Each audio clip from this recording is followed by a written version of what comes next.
Mari kita mulai ibadah kita pada malam hari ini. Haleluya Tuhan Yesus, haleluya, haleluya.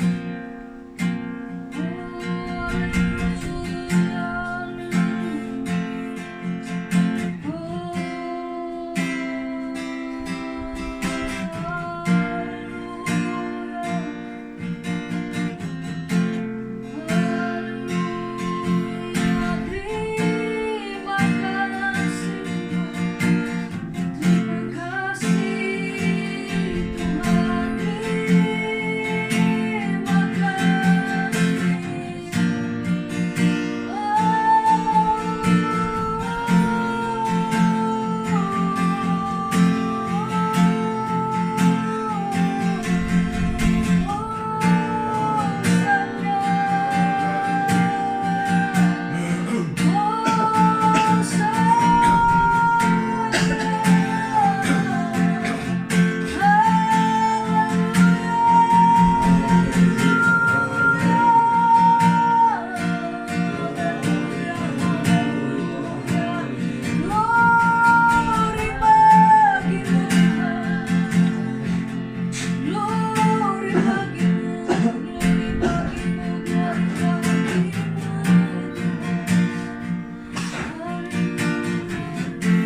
Haleluya.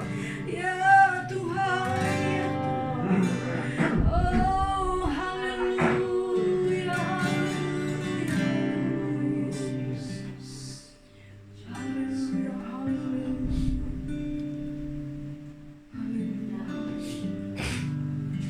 Dan seterusnya masa dan tempat ini sesaat kepada penyampaian firman Tuhan. Terima kasih Tuhan Yesus. Kami mau mendengar kebenaran firman-Mu Tuhan. Seluruh jemaat yang ikut Zoom ibadah online pada malam hari ini, biar aliran urapan-Mu Tuhan mengalir kepada mereka, sehingga hati kami mengerti, telinga kami mendengar seperti caranya Tuhan Yesus sendiri mendengar. Urapi bibir lidah hamba-Mu Tuhan, ambil alih pemberitaan ini Roh Kudus, biar semuanya berjalan dengan lancar dan hikmat marifat dari surga diungkapkan kepada kami semua, sehingga kami dapat mendengar firman Tuhan dengan hati yang penuh semangat. Terima kasih. Yang lemah Tuhan kuatkan kembali, sehingga semangat mereka berkobar-kobar untuk mencari wajah-Mu Tuhan. Dalam nama Tuhan Yesus kami berdoa mengucap syukur. Amin. Shalom semua, silakan duduk. Selamat malam. Ya. Dalam keadaan yang pandang begini, biar seluruh sidang jemaat Tuhan tetap bersemangat. Bila orang tidak bersemangat, bermakna api pun sudah hilang dalam dirinya. Bila orang tidak bersemangat, bila orang sudah menjadi lemah mentaati firman Tuhan, melaksanakan tanggung jawab di dalam gereja, bermakna semangatnya, apinya sudah tidak ada dalam dirinya. Saya kasih tahu kepada jemaat Tuhan, kalau Anda dalam keadaan sekarang iman Anda tidak kuat, menjadi lemah semangat Anda mencari Tuhan, itu menunjukkan Anda sedang berbahaya. Rohani kita sedang berbahaya. Sebab kalau Yesus tiba-tiba datang sekarang ini, apakah Anda selamat dengan pertobatan demikian? Apakah Anda selamat dengan keadaan hidup rohani yang begitu? Ya, sudah tawar hati, sudah tidak ada kegairahan untuk melayani Tuhan, sudah tidak ada kegairahan untuk membantu gereja, sudah tidak ada kegairahan untuk melayani Tuhan sungguh-sungguh. Apakah itu boleh menyelamatkan kita? Ya, dalam keadaan sekarang ini. Sebab itu jemaat Tuhan, perbetulkan keadaan kita masing-masing, dan mari kita menyerahkan sungguh-sungguhnya kepada Tuhan. Ya, mari kita sungguh-sungguh pasrah kepada Tuhan. Malam ini saya berikan tema pengharapan kita pada Yesus. Malam ini saya berikan tema pengharapan kita kepada Yesus. Mari kita membuka dalam Mazmur 119 ayat 70 hingga 71 dulu kita baca ya. Mazmur 119 ayat 70 hingga 71. Hati mereka tebal seperti lemak, tetapi aku, Tauratmu ialah kesukaanku. Ya, inilah sifatnya Raja Daud. Taurat Tuhan, firman Tuhan menjadi kesukaan hatinya. Orang Kristen yang kesukaan di hatinya adalah firman Tuhan, dia tidak akan menjadi lemah dan tawar hati. Orang Kristen yang kesukaannya adalah firman Tuhan, dengan imannya sendiri mempercayai firman Tuhan, dia tidak akan menjadi lemah dan tawar hati mengikuti Tuhan dan melayani Tuhan. Sebab kenapa? Karena hidupnya sudah diserahkan sepenuhnya kepada Tuhan. Ya. Ayat yang ke-72. Ayat yang 71. Bahwa aku tertindas itu baik bagiku, supaya aku belajar ketetapan-ketetapanmu. Nah, Daud bilang tertindas itu baginya baik karena dia menyukai firman Tuhan, ya, menyukai firman Tuhan atau Taurat Tuhan. Siapakah Taurat Tuhan atau firman Tuhan kalau bukan Yesus sendiri? Karena Yesus adalah firman Tuhan itu. Ya, sebab itulah Daud sangat suka dengan firman Tuhan. Ayat 17 bilang bahwa aku tertindas itu baik bagiku, supaya aku belajar ketetapan-ketetapanmu. Kalau saya dalam keadaan tertindas, dianiaya atau sengsara karena Tuhan, itu baik bagiku, bilang Raja Daud. Ya, sebab itu supaya dia dapat belajar ketetapan Tuhan. Bermakna dalam keadaan kita menghadapi cabaran hidup sekarang, cabaran apapun, kita perlu ingat firman Tuhan bahwa semua aniaya iman kita, karena soal ekonomi itu merupakan aniaya iman kita. Ya, keadaan kita tertindas, yaitu masalah-masalah yang kita hadapi, mungkin keuangan menindas keadaan hidup rohani kita. Daud bilang tertindas itu baik, ya, tertindas itu baik supaya dapat belajar ketetapan Tuhan.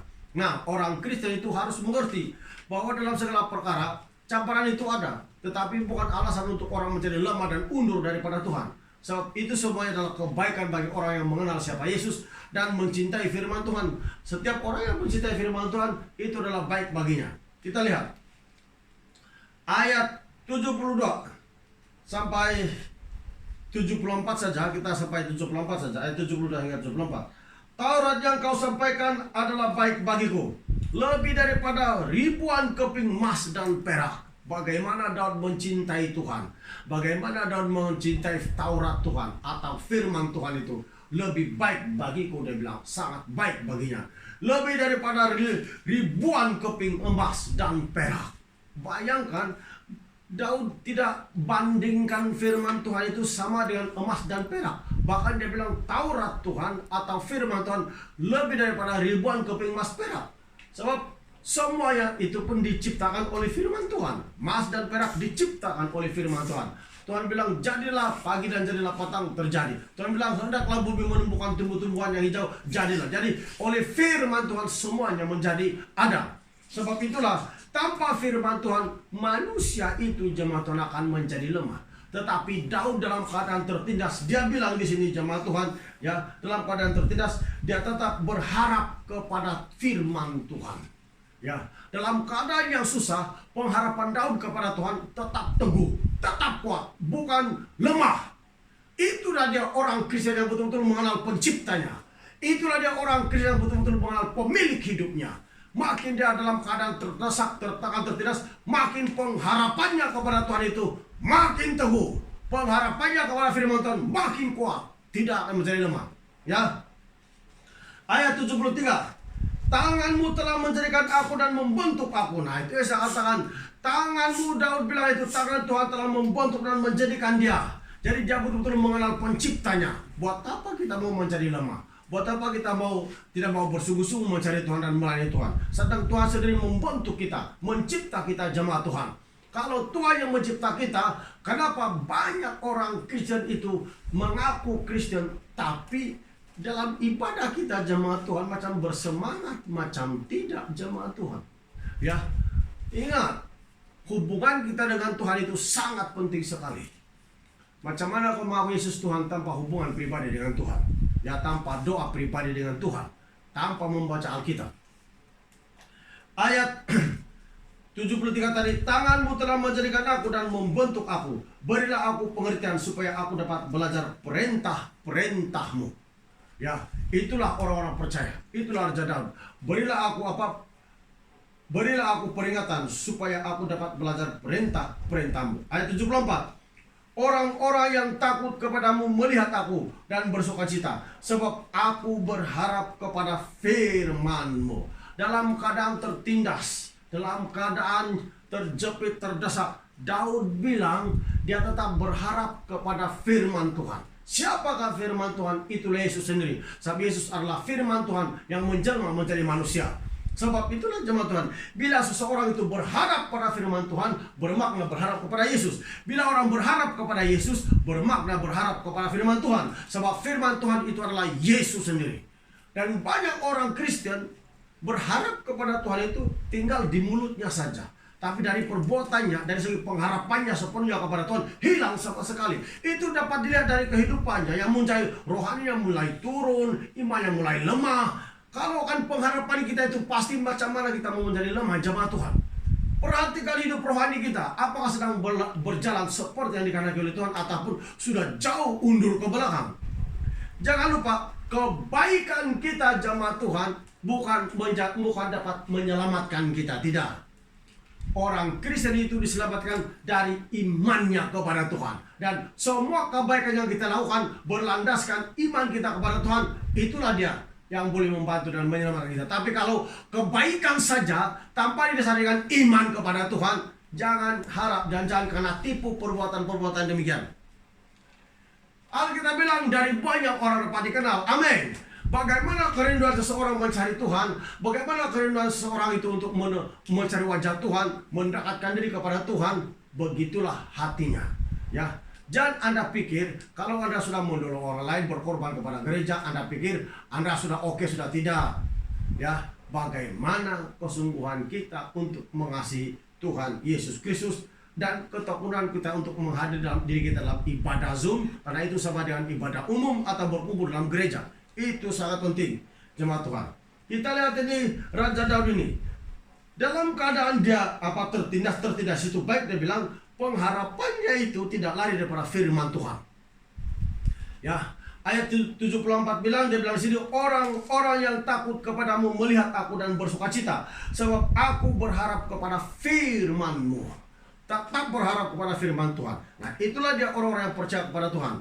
Rasul Paulus dalam pelayanan dia menghadapi bahaya setiap hari, tapi pengharapannya kepada Tuhan tidak akan lari. Sebab dia tahu orang yang berharap kepada Tuhan, sekalipun dia mati, tetap dia dibangkitkan pada hari kebangkitan. Karena itulah pengharapan yang kita terima daripada Tuhan kita, Yesus Kristus. Sebab Yesus sendiri pun dibangkitkan dari antara orang mati. Amin. Jadi pengharapan kita itu pasti, jemaat Tuhan. Pengharapan kita itu teguh sekali. Sebab itu orang Kristen yang betul-betul mencari wajah Tuhan, yang lapar dan haus akan kebenaran firman Tuhan, saya percaya dia tidak akan berhenti ya beribadah kepada Tuhan. Dia tidak akan berhenti setia ikut Zoom di hadapan Tuhan. Apapun perkataan kita, hal kecil sekarang yang Anda lihat ini menunjukkan ketaatan dan kesetiaan kita kepada Tuhan. Amin. Firman Tuhan bilang, barang siapa taat kepada perkara kecil, taat juga kepada perkara-perkara yang besar. Amin. Maka Zoom sekarang, ibadah Zoom ini, banyak orang hari Minggu pun tidak mengikutinya. Dia lebih suka jalan-jalan, pamerkan begini-begini, tapi dia tidak ikut Zoom. Dia anggap itu masih tidak apa-apa. Jangan lupa firman Tuhan. Kita berlandaskan firman Tuhan. Alkitab mencatat, barang siapa taat kepada perkara-perkara kecil, taat juga perkara-perkara besar. Amin. Jadi jangan kita berpikir kalau sudah jadi orang Kristen itu memang jaminan selamat. Tidak semestinya. Kalau hatinya jauh dari Tuhan. Amin. Mesti hatinya itu dekat kepada Tuhan, baru ada jaminan.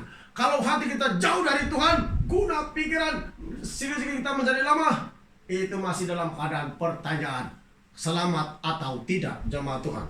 Makanya ingat, Rasul Paulus bilang, dia menghadapi bahaya setiap hari. Karena Injil, sekali dia dalam keadaan dia ditindas, dia tetap berharap kepada Tuhan. Daud berharap kepada firman Tuhan, dia berharap kepada Tuhan kita, Yesus Kristus. Mari kita lihat dalam 1 Korintus 5.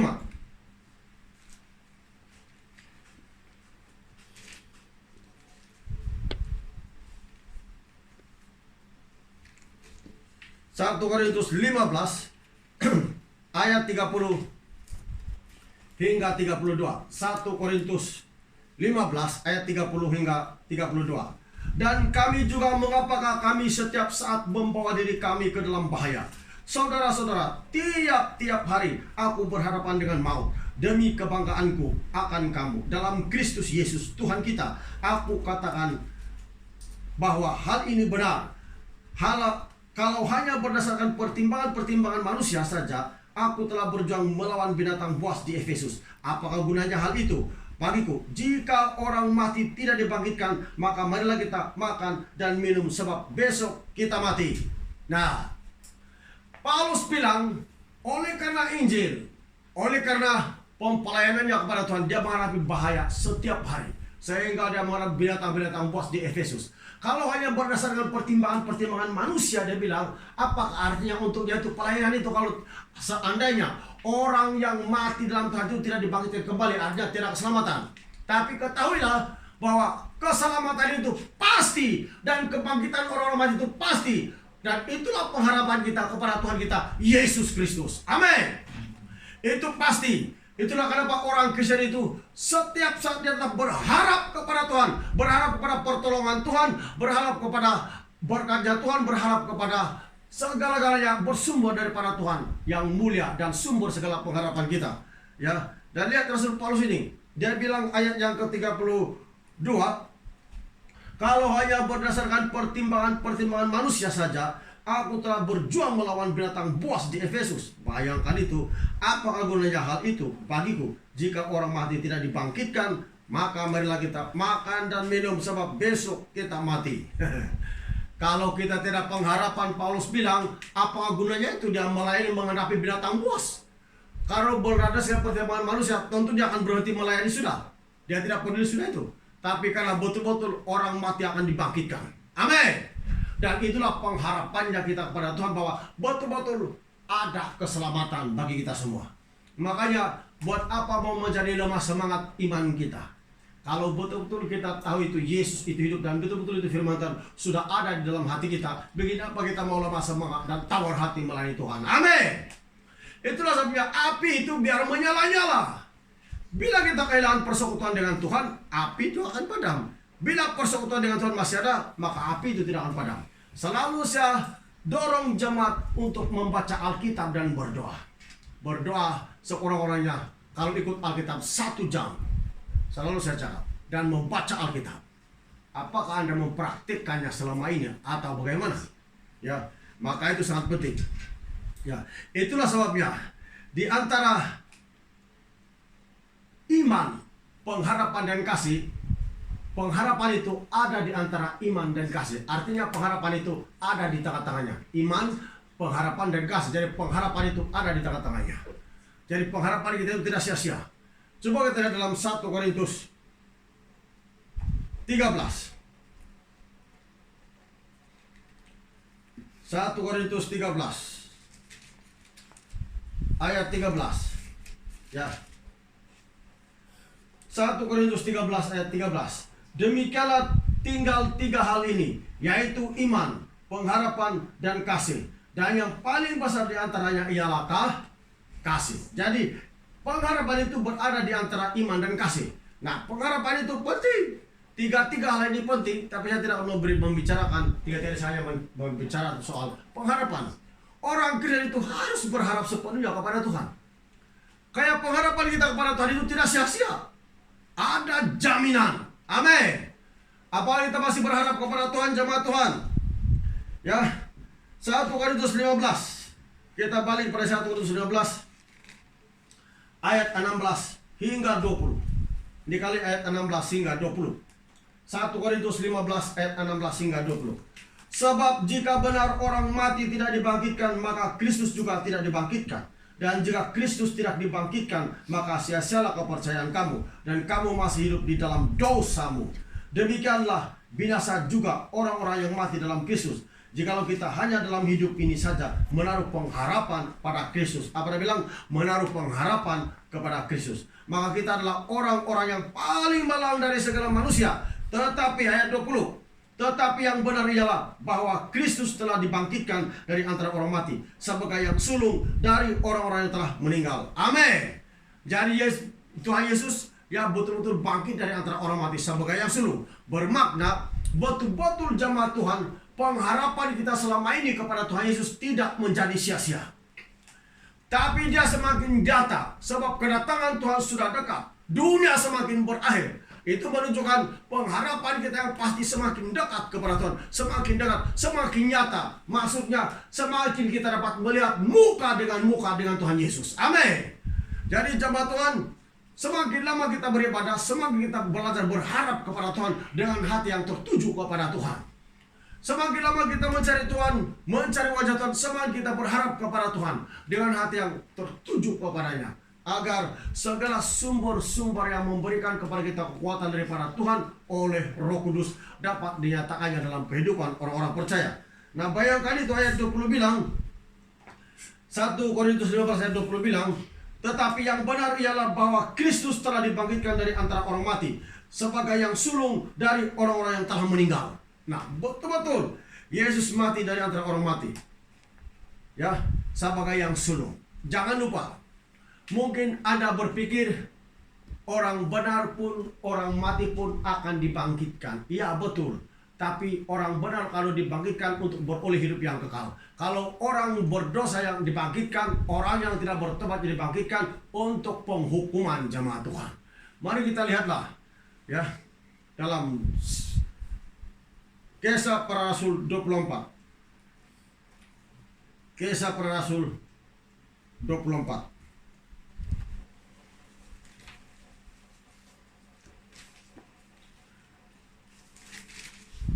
Kisah Para Rasul 24.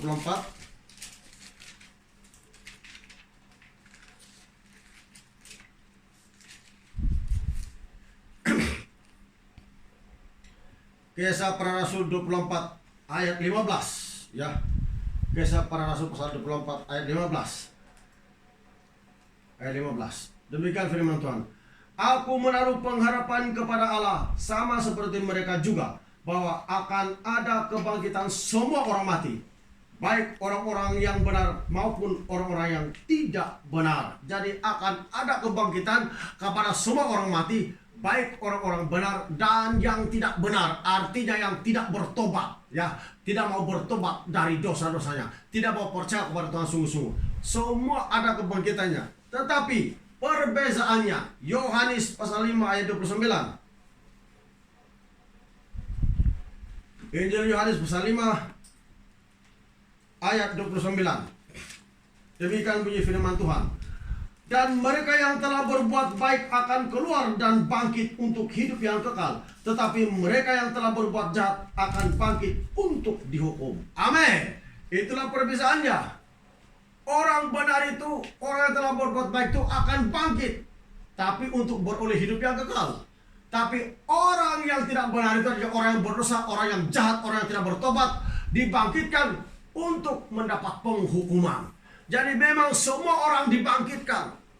Yang menyembah tapikung, yang menambah roh jahat, apa semua dibangkitkan. Tapi Alkitab bilang orang benar dibangkitkan untuk beroleh hidup yang kekal. Tapi orang yang tidak bertobat dibangkitkan untuk menerima penghukuman daripada Tuhan. Maka jemaat Tuhan, orang Kristen itu kalau dia hanya Kristen saja, tapi tidak betul-betul hatinya kepada Tuhan, jemaat Tuhan, itu masih banyak persoalannya. Sebab itulah orang Kristen kalau dia lalai terhadap persekutuannya dengan Tuhan, orang Kristen kalau dia tidak mau belajar berdoa, tidak mau belajar membaca Alkitab, macam mana pula ada kontak poinnya Tuhan dalam hati kita kalau tidak firman Tuhan dalam hati kita? Firman Tuhan yang tinggal dalam hati kita itu, dan hati kita yang telah dibersih, dibasuh dengan firman Tuhan, itulah yang menjadi kontak poinnya Tuhan untuk berbicara dengan kita, untuk mencurahkan berkat kepada kita, untuk mengurapi kita, untuk mencurahkan api Roh Kudus dalam hati kita. Tanpa kontak poin atau tanpa hati yang dibersih oleh Tuhan, macam mana ada kontak poin dari surga, daripada Tuhan? Sebab itulah orang Kristen itu seriuslah kita mendengar firman Tuhan. Amin. Dan seriuslah kita melayani Tuhan dan beribadah kepada Tuhan. Sebab itu dikatakan 29 bilang, dan mereka yang telah berbuat baik akan keluar dan bangkit untuk hidup yang kekal, tetapi mereka yang telah berbuat jahat akan bangkit untuk dihukum. Nah, bayangkan itu. Sebab itu pengharapan kita kepada Tuhan tidak mengecewakan. Makanya berharap kepada Tuhan itu betul-betul berharap. Dalam segala hal kita mesti berharap kepada Tuhan. Dalam segala sudut apapun kita harus berharap kepada Tuhan. Tidak boleh menjadi lemah. Ingat jemaat Tuhan, tidak boleh tawar hati. Tuhan bilang kepada Yosua, janganlah kau sudah tawar hati. Ya, dan jangan menyimpang ke kanan atau kiri. Sudah di amaran saja. Sebab Tuhan tahu bahwa Yosua akan mengalami peperangan yang dahsyat. Ya, Yosua akan mengalami peperangan yang lebih dahsyat. Sampai itu Tuhan bilang, jangan kecut dan tawar hati. Tapi apapun yang kukatakan kepadamu, beritakan. Apapun dikatakan oleh Tuhan harus disampaikan. Amin. Ya, jawab itu, berharaplah kepada Tuhan. Ya, berharaplah kepada Tuhan Yesus. Sebab pengharapan kita itu kepada Tuhan tidak mengecewakan. Alkitab bilang, tidak mengecewakan. Roma pasal 5. Kitab Roma pasal 5.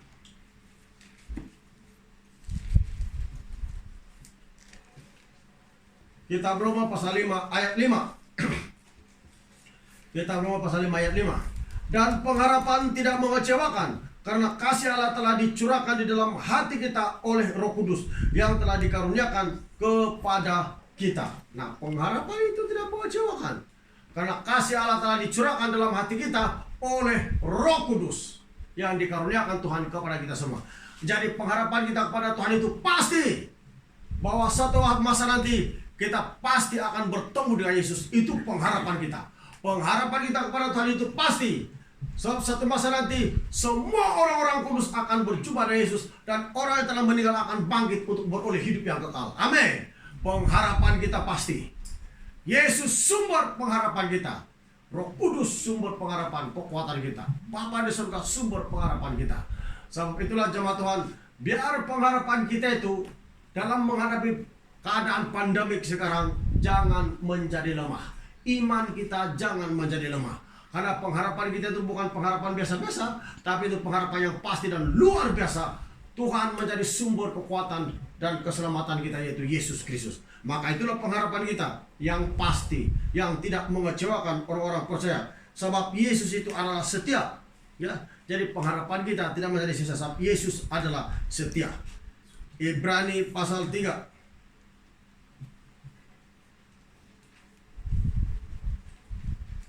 Ibrani pasal 3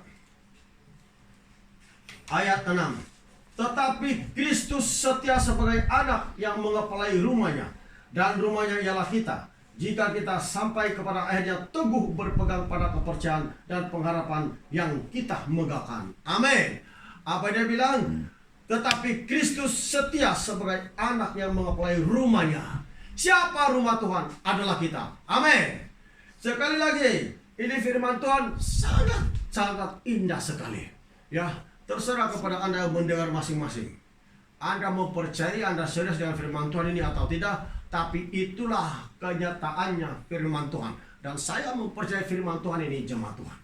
Saya mempercayainya. Bahwa dia bilang sini, tetapi Kristus setia sebagai anak yang mengepalai rumahnya. Siapa ke rumahnya? Yaitu kita sendiri. Ya, dan saya percaya kalau orang Kristen mengaku dirinya rumah Tuhan, pasti dia tidak akan menjadi lemah untuk melayani Tuhan, mengikuti Tuhan, mentaati Tuhan, melaksanakan tanggung jawabnya dalam gereja, sebab Yesus ada di dalam hatinya. Amin. Kalau Anda menjadi lemah, bermakna di mana Yesus? Sudah keluarlah itu, bukan di hidup kita lagi. Kita nama Kristen saja. Maka di mana Yesus kalau kita menjadi lemah? Mana Yesus sudah? Kalau Yesus ada dalam hati, mana orang boleh menjadi lemah? Betul ada Yesus dalam hati kita? Betul kita sudah lahir baru? Betul kita sudah dibaptis dengan cara yang betul? Atau bagaimana jemaat Tuhan? Ya, sekali lagi saya baca, ini sangat bagus sekali di ayat Alkitab. Dia bilang, tetapi Kristus setia sebagai anak yang mengepalai rumahnya, dan rumahnya ialah kita. Amin. Rumah Tuhan itu adalah kita. Kalau kita adalah rumah Tuhan, apakah kita masih bersemangat? Ataupun sudah lama-lama iman kita? Ataupun sudah turun-turun iman kita, jemaat Tuhan? Banyak orang imannya sudah turun, semangatnya mentaati Tuhan, semangatnya melayani Tuhan, semangatnya sungguh-sungguh mencari Tuhan, sudah undur. Tapi kadang-kadang dia tidak sadar, karena dia sadar, tapi dia malas untuk mengubah tabiatnya. Apakah hidup begini boleh masuk surga, jemaat Tuhan? Bahaya ini, jemaat Tuhan. Ya, jangan kamu pikir itu tidak bahaya. Ya, Yesus bilang banyak dipanggil tapi sedikit yang dipilih. Sebab itulah jemaat Tuhan, kenapa kita perlu serius dengan Zoom kita. Ya, serius dengan Zoom kita, jemaat Tuhan. Itulah saya sudah kasih 1 hari. Kalau kau ikut Zoom, belum pernah aku nampak Zoom ada orang tidak buka teleponnya. Semuanya kena buka. Kalau kau on saja tapi tidak kelihatan muka Anda tidak sungguh-sungguh, itu maksudnya. Apapun alasan perkataan Anda, tetap yang benar kita akan sokong. Amin. Karena saya melihat di mana-mana orang Zoom, belum pernah aku lihat orang yang ikut Zoom itu tutup mukanya, mesti kelihatan. Tanda kau betul-betul mendengar. Walaupun Anda bilang saya mendengar, tapi tetap itu masih diragukan dan menjadi tanda persoalan dalam hidup orang percaya. Apakah Yesus masih hidup di dalam diri kita? Apakah Yesus ada dalam hati kita? Sebab tadi kita baca, Yesus itu mengepalai rumahnya, dan rumahnya itu adalah kita. Artinya Yesus tinggal dalam hidup kita. Yang tinggal dalam hati kita adalah Yesus. Dan kalau Yesus dalam hati kita, pasti orang senantiasa bersemangat. Pasti orang senantiasa mencari Tuhan. Pasti tiap waktu ibadah dia merindukan supaya ibadah itu tetap ada. Ini ciri-ciri orang yang betul-betul mencari Tuhan. Ciri-ciri orang yang ada Yesus dalam hatinya, ada Roh Kudus dalam hatinya. Tiap kali jam ibadah, ya senantiasa dia ingat, oh ini tanggung jawab. Senantiasa dia datang beribadah, senantiasa. Dia tidak akan karena ada kerinduannya. Kalau alasannya lain, siapapun dengar lagu rohani kaset orang lain berkata begini, itu masih diragukan. Kadang-kala itu diambil alasan untuk menutup kelemahan sendiri atau kesalahan sendiri. Makanya jemaat Tuhan, ya harus ada fokus dan laksanakan tanggung jawab sebagai orang percaya, bahwa ikut Zoom ini bukan main-main ini. Ini serius dari Tuhan, ya dari Tuhan. Ya, sebab itu bersemangat senantiasa. Ya, saya habiskan ayat tadi. Dia bilang, jika kita sampai kepada akhirnya teguh berpegang pada kepercayaan dan pengharapan kita yang megah. Nah, dia bilang jika kita sampai kepada akhirnya teguh berpegang. Artinya sampai akhir hidup kita tetap teguh berpegang ya pada kepercayaan kita dan pengharapan kita yang kita megahkan kepada Tuhan Yesus. Tapi kalau akhir-akhirnya kita menjadi lemah, tidak semangat, mana jadi semua yang Tuhan cakapkan kepada kita. Dan jadi itu. Sebab itulah jemaat Tuhan, pengharapan kita kepada Tuhan tidak menjadi sia-sia sebab Yesus adalah setia sebagai anak. Dia bilang tadi ayat 6, tetapi Kristus setia. Dia setia. Tapi kita yang tidak setia selalu kepada Tuhan. Tapi Yesus setia. Ya, Ibrani 10. Ibrani 10 ayat 23. Ibrani 10 ayat 23. Marilah kita teguh berpegang pada pengakuan tentang pengharapan kita sebab Ia yang menjanjikannya setia. Amin. Apa dia bilang? Marilah kita teguh berpegang, bukan malas-malas, bukan lemah-lemah semangat. Dia bilang teguh berpegang. Haleluya.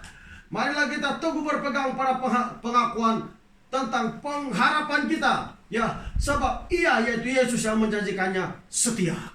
Yesus itu setia. Tapi apakah kita setia? Setiap orang yang betul-betul mencari Tuhan, Yesus akan pimpin orang itu sampai kepada tujuan Tuhan dalam hidupnya itu berakhir. Karena Yesus itu setia. Setiap orang yang betul-betul mencari Tuhan, sekalipun di dalam keadaan kelemahan, tapi hati yang betul-betul mencari Tuhan, tetap memenuhi hukum Tuhan dalam hidupnya, Yesus yang setia itu akan menuntun itu orang sampai kepada tujuan Tuhan Yesus dalam hidup orang itu sampai. Amin. Lihat betul-betul itu. Kalau orang Kristen tidak mau belajar setia kepada Tuhan, tidak mau berusaha, hanya nama Kristen saja, itu masih diragukan jemaat Tuhan. Ingat, sudah 2 ayat Anda baca bahwa Yesus itu setia. Kita pergi muka surat Titus pasal yang ke-3. Ayat-ayat pengharapan kita ya. Titus pasal ke-3 ayat 7. Titus pasal 3 ayat 7. Supaya kita sebagai orang yang dibenarkan oleh kasih karunia-Nya berhak menerima hidup yang kekal sesuai dengan apa? Pengharapan kita. Bayangkan itu. Sesuai dengan pengharapan kita kepada Tuhan Yesus yang adalah setia, yang adalah sumber hidup dan kebangkitan orang-orang mati, yaitu Yesus Kristus. Yohanes 5 ayat 24.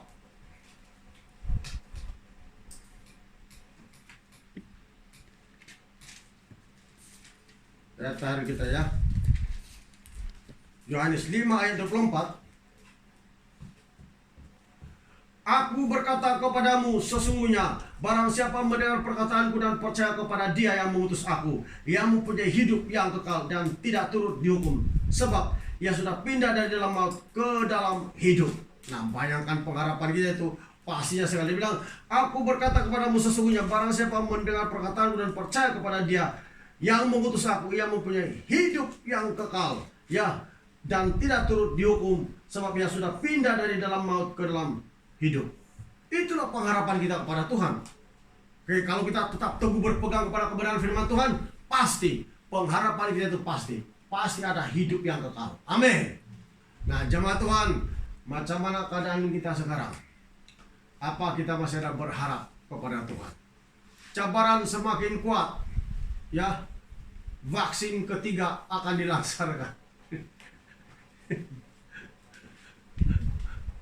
Dan ini banyak menggoncang iman kita semua jemaat Tuhan. Siapa pengharapan kita? Ya, pengharapan kita hanya kepada Yesus saja.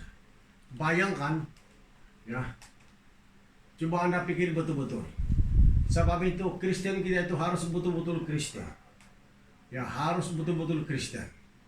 Ya, jangan kita main-main. Sementara kita di dunia ini bisnis, sementara di dunia ini bekerja, sementara kita di dunia mencari keperluan hidup bersama dengan keluarga yang dikasihi, berharaplah kepada Tuhan Yesus sepenuhnya. Bahwa Dia berkuasa menjaga kita. Amin. Berharaplah kepada Tuhan dengan hati yang sungguh, bahwa Dia berkuasa menjaga kita. Ingat, Tuhan Yesus memberkati kita semua. Mari kita bangkit berdiri.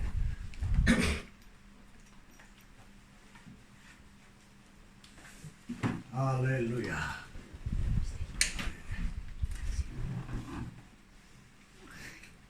Sini. Sayangku renung, sayangku renungkan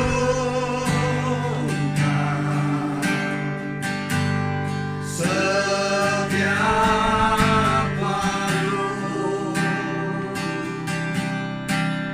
nyanyian pujian dan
kita. Bapa di surga, dalam nama Tuhan Yesus Kristus, hamba-Mu berdoa seluruh tangan-tangan yang terangkat pada malam hari ini supaya Engkau menjamah mereka dalam nama Yesus. Engkau alirkan urapan-Mu di dalam kehidupan mereka, Tuhan. Engkau jauhkan segala perkara-perkara yang merintangi hidup mereka untuk dekat kepadamu. Setiap cara setan menghalang umat-Mu untuk beribadah, berdoa, bersekutu denganmu Tuhan, dalam nama Yesus hancur. Dalam nama Yesus saya perintahkan keluar kepada dari kehidupan mereka. Biarkan kuasa-Mu Tuhan menangi mereka. Biarkan kekuatan-Mu Tuhan menangi mereka. Biarkan kuasa Elohim bekerja di dalam setiap kehidupan orang-orang percaya dimanapun umat berada, di dalam nama Yesus. Di dalam nama Yesus. Di dalam nama Yesus. Terima berkat ini. Terima pengurapan ini. Terima dalam nama Yesus yang Maha Kuasa. Terima dalam nama Tuhan Yesus. Terima kasih Tuhan. Berkati kesehatan kami, jauhkan kami dari segala hal-hal yang jahat. Engkau memberikan kepada kami semangat yang baru yang datang daripada Roh Kudus. Dalam nama Tuhan Yesus kami berdoa. Amin.